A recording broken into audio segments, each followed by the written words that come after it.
tribute to the men and women of our armed forces who gave their lives in the fight to preserve our peace and freedom. There are many Marion area men and women who are serving in our armed forces today. Let us give them our full support. There's a flag hanging over there behind the auxiliary. Scott Rubel, son of Dick and Guy Rubel, sent this flag, which they received Saturday. He's serving in Iraq. This flag was flown over the city of Baghdad on the 12th of May of this year. You'll get a chance later to check it out. Let us also honor all the living veterans that are with us today. Very pleased with the turnout of World War II veterans. We'll be honoring them later in the program. We begin the program with the opening prayer. I'm honored to introduce the chaplain of American Legion Post 198, Mr. Art Ford.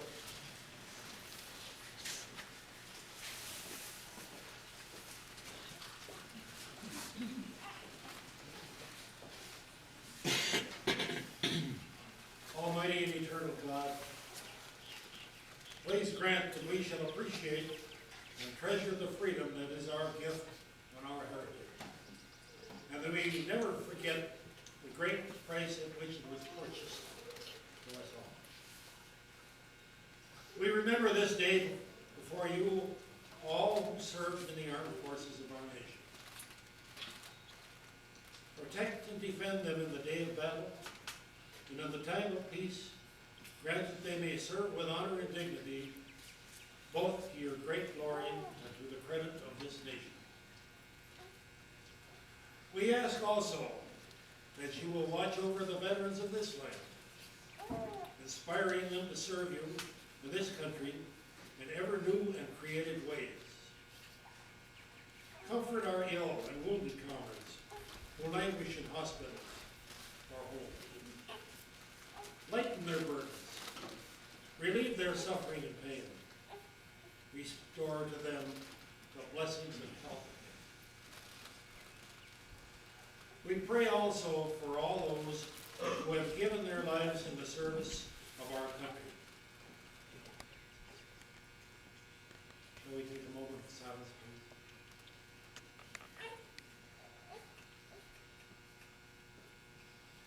And for those, our fellow veterans, who have served this nation, both in time of battle and in time of peace, and are now at rest. Grant them your peace. May light perpetual shine upon them. May the good work which you have begun in them be brought to perfection. That this land may prosper, and that there may be lasting peace throughout our world. All this we ask of you, Almighty and eternal Father, in your name, amen.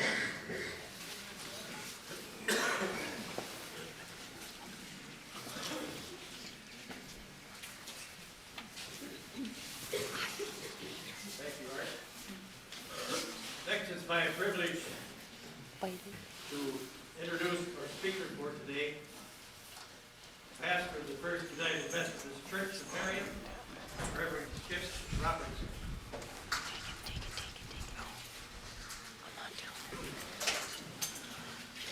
Thank you. I'm honored to be here today. Tony asked me a few minutes ago about the World War II vet, and I thought I was looking pretty good.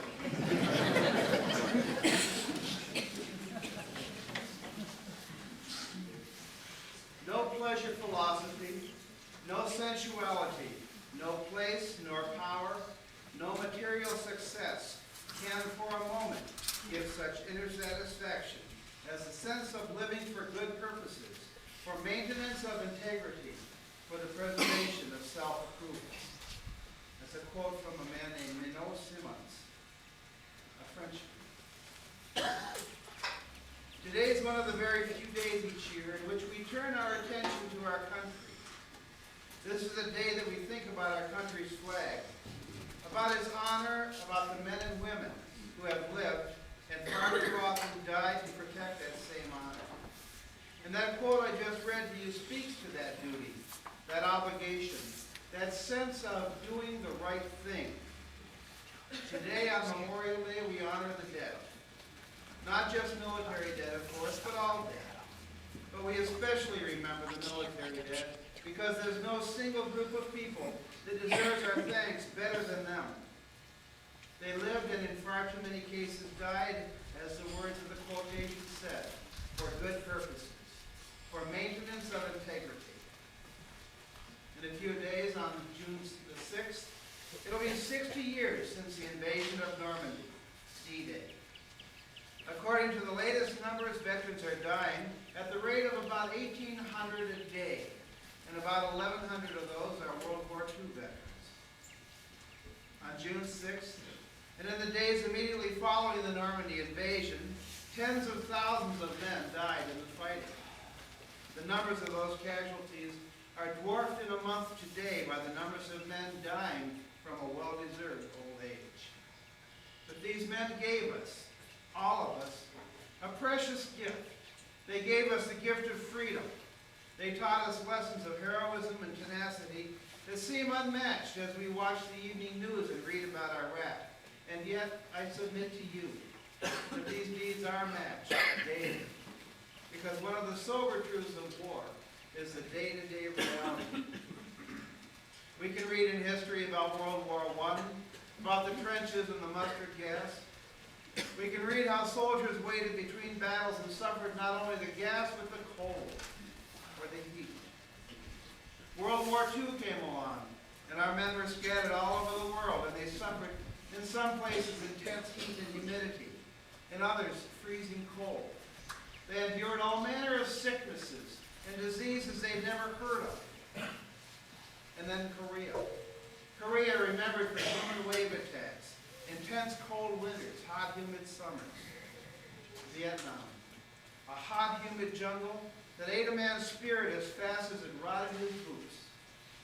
Desert Storm brought the problems of heat and wind and sand everywhere. War always seems to require that our men and women suffer discomfort.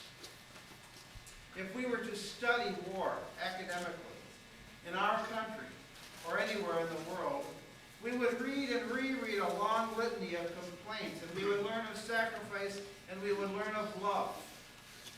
When veterans get together, we sit around and laugh at stories and memories of the food we ate and the experiences we had. Anybody remember lima beans and ham? And we cry as we remember lost companions, our buddies. But despite all the problems, something amazing took place each time our nation went to war. Men and women and even children volunteered, and they served willingly. Not a few, not by the dozen, not by the hundreds, not by the thousands, but by tens of thousands and hundreds of thousands, and yes, millions. These were men and women who believed that there was a greater need than their own. They made a conscious decision to forego the comforts of home and family so that they could serve their country. They believed in a concept so great that even today we get teary-eyed thinking about it. One word: freedom. These men and women didn't ask what they could get out of their service. Other than a few isolated individuals and small groups, they didn't protest. They were, of course, sad and reluctant to go, but they stepped up and they served. And doggone it, the men did what a man has to do, and the women did their part as well. A few years ago, in a book, Tom Brokaw, I think, coined the term, the greatest generation, in reference to the generation that answered the call from World War II. And it is fitting that the monument to those men and women who served in that great war was just dedicated on Saturday. As I said, we're nearing the 60th anniversary of D-Day, and there's no greater example of modern sacrifice than that particular invasion. Because by the time the beaches of France were secured, over 10,000 Americans had died. In his speech on Saturday, Mr. Brokaw commented on the opinions that other countries had of America prior to World War II. He reminded us that we Americans were perceived as a bunch of soft, spoiled, ineffective playboys. He reminded us, too, that despite the world's opinion we demonstrated once and for all, we are a nation of people who care so much about others that before the war was done, we had sacrificed over 400,000 of the prime of our youth.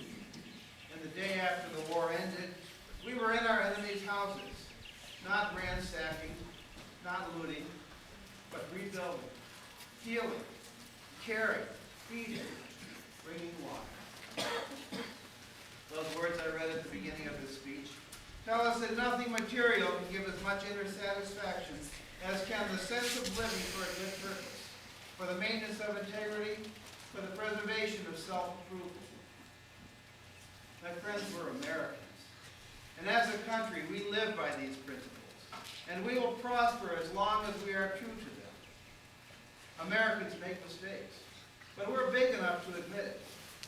And we work hard. We care for others. And in caring for others, we make this world a better place. And that is what we do. And that is what we have done for 200 years and more. If we look at today, if we look at right now, how much easier would it be if we had left Afghanistan and Iraq under the oppressive regimes they endured for so long? How much easier would it have been to turn our backs on the torture, the mass murders, the oppression and the rape of women? But we must also ask ourselves, how could we hold our heads high if we had turned our backs? Yes, we've sacrificed hundreds of our young men and women. Yes, we've seen hundreds more wounded. Yes, we freed 45 million people. Yes. I believe we did the right thing. Just as I believe we did the right thing in Vietnam and Korea and Burma and France and Ethiopia and many other countries and islands that remain free to this day. Someone once said that there's no such thing as a good war or a bad peace. And by and large, he was right. But if peace is achieved at the expense of suffering and oppression, can we still in good conscience say that it is a good peace? If the current war or any war, despite the loss of lives, benefits so many millions of people, can it truly be called bad? There are many people in the nation and in the world today who criticize our nation and its actions. There are people here at home who protest, and let them say what they wish about our country and its leaders. But let them also remember that their freedom was paid for with American blood. The people who protest today, here in our own country, are exercising their freedom of speech, one of several freedoms that many generations of Americans have guaranteed for them. In my sermons, I occasionally talk about freedom of religion, of how that freedom is being perverted. In conversation, I willingly and often discuss it as well. I fear that we're going to lose our freedom by not being informed as to what they are. But I thank God that I live in a country where freedom is valued so highly. I thank God that my children were raised in a country where they're free to make their own choices. And I pray that my grandchildren will always enjoy the same privileges and freedoms that I do. It is sad to me that the leaders of other countries around the world have such short memories. But I know that if they needed a friend tomorrow, we would respond. Because we are America. And I know that if a country is devastated today by an earthquake or a famine, that Americans will be there tomorrow with shovels and bandages, food and encouragement. We are Americans. On Saturday, as the nation watched, the World War II memorial was dedicated. And I sat and watched as the ceremony proceeded. And I cheered. And I'm not embarrassed to say that I cried. And I celebrate the memory of these veterans. I celebrate them because Dewey Robertson and Rex Fulham, my uncles, Helen Holland, Homer Holland, and Bill Holland, my wife's aunt and uncles, are part of that group.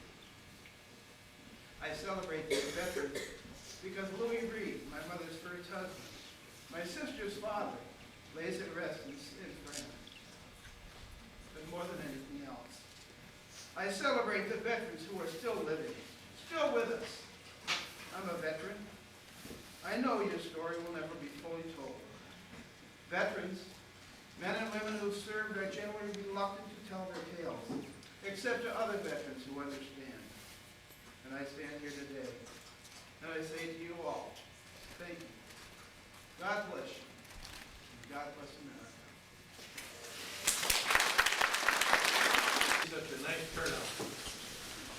One reason we chose to honor these veterans today is because, as Reverend Robertson mentioned, Friday, the World War II Memorial was dedicated in Washington, D.C. It stands prominently between the Washington Monument and the Lincoln Memorial. Granite and bronze features waterfalls, fountains, and a curved wall bedecked with gold stars representing the more than 400,000 who gave their lives in World War II. Fewer than 4 million of the 16 million who served in World War II are still alive, and we are honored to salute the ones that are with us today. What an honor. Please stand when I read your name, and I'll read off the summary of what you gave to Bob Lee. I might want to mention Bob Lee did a great job compiling all this information for us. Robert Otterman, would you stand please? He served in the Army in the Pacific Theater. He earned 2 battle stars and a Presidential Unit Citation. He fought in the Philippines and New Guinea, having to root the Japanese out of their caves. Thank you, Robert.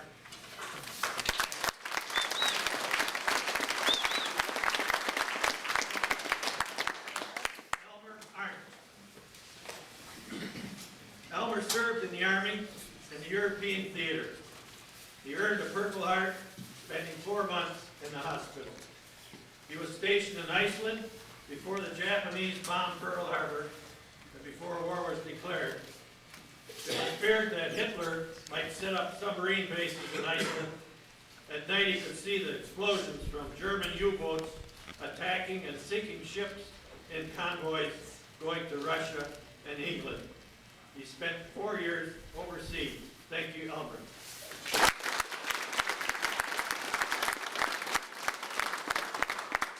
Ray Arndt. Ray served in the Army and the European Theater. He earned the European, African, Mideast Campaign Medal. He entered the war zone with the 142nd Infantry just after the Battle of the Bulge. He fought southeast and ended the war in Austria. Thank you, Ray.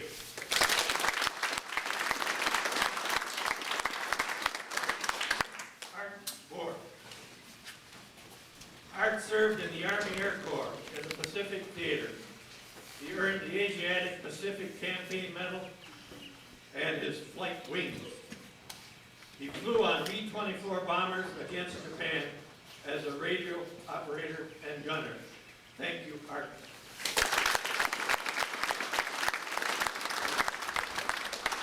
Reuben Brown.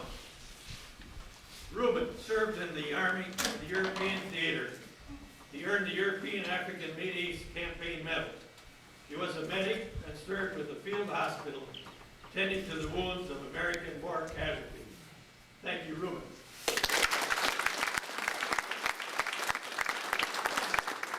Jack Dumais. Jack served in the Naval Air Force, flying in both the European and Pacific theaters. He earned the Asiatic Pacific Campaign Medal and flight wings. His most gratifying experience of the war took place in October 1945 when he flew 50 survivors of the Bataan Death March back home. When they saw the shores of the United States, they all had great tears in their eyes. He was later called up for the Korean War and hunted Europe enemy submarines during that conflict. Thank you, Jack.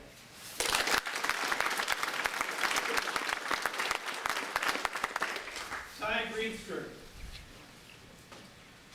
Cy served in the Army Air Corps and the European Theater. He earned the Air Medal with 5 oak leaf clusters. and the European African Mideast Campaign Medal, and his flight wing. Was a bombardier on a B-17. He earned his way home by going on 35 air raid missions over Germany. He came home a first lieutenant. He calls himself, and others like him, a survivor. Thank you, Si.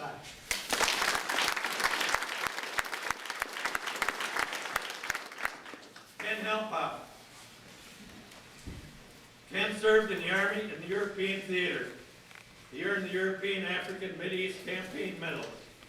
He guarded German SS prisoners. Later became driver and bodyguard for General Mark Clark, who commanded Austria and Southern European forces. Thank you, Ken.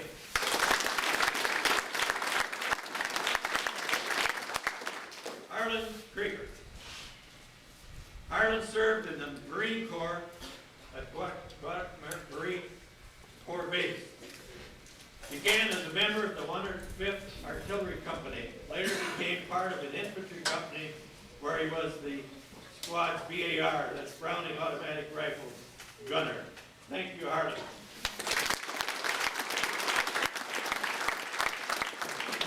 Vilas Lynn. Vilas served in the Army and the Pacific Theater. He earned the Infantry Combat Badge, 2 overseas stripes, and the Asiatic Pacific Campaign Medal. He operated the company's heavy machine gun. He spent 30 days in the mountains of the Philippines hunting Japanese snipers. Thank you, Vilas.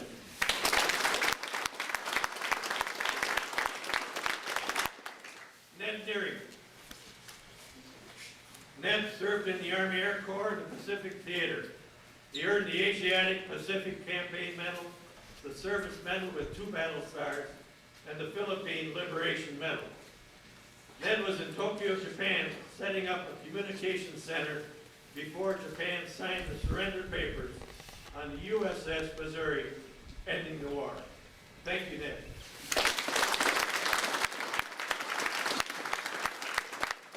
Ralph Shriver. Ralph served in the Army and the European Theater. He earned the Victory Medal, the European African Mideast Campaign Medal with 4 bronze battle stars and 3 overseas service bars. He was with the 12th Corps of the 3rd Army, known as Patton's Army, at the Battle of the Bulge.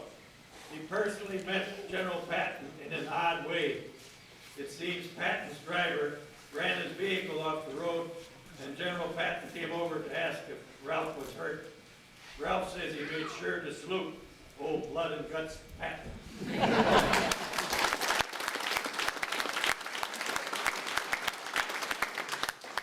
Richard Volstead.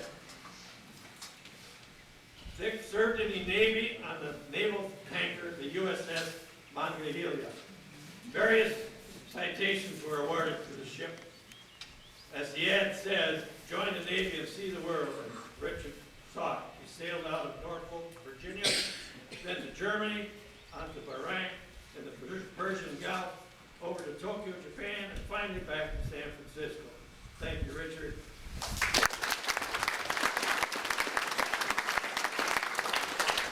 Oscar West.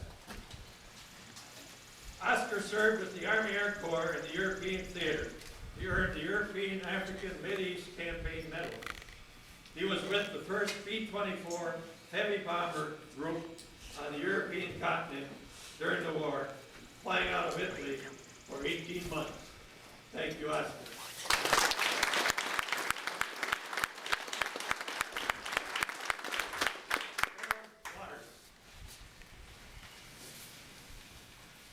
Harold here. Harold served in the Marine, served in the Pacific, 1 battle star, 21 months overseas. He was on Okinawa, April Fool's Day, and he states that we really fooled the Japanese.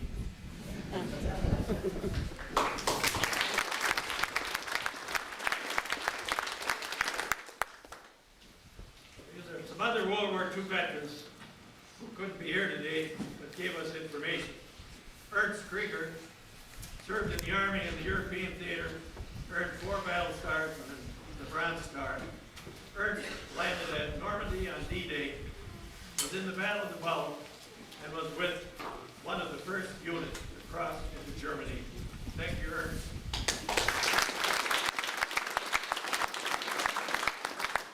Marvin Remley served in the Army Air Corps at Westover Field in Massachusetts, earning unit citation to perform maintenance on B-24 aircraft heading for England and the European theater. Thank you, Marvin.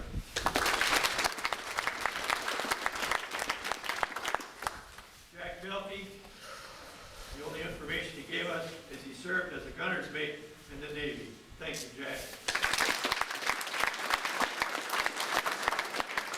And the following are World War II veterans who were unable to attend but would just like to have their names mentioned. Reno Fraley, Oscar May, Milton Melberg, Richard Secura.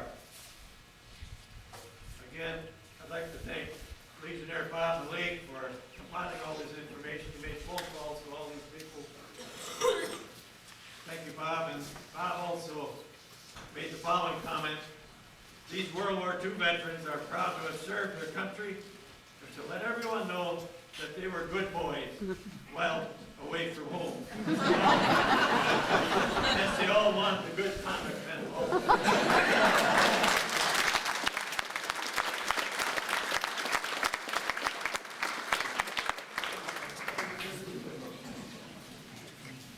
At this time, we will have the salute to the war dead by the American Legion Post 198, followed by the playing of cats.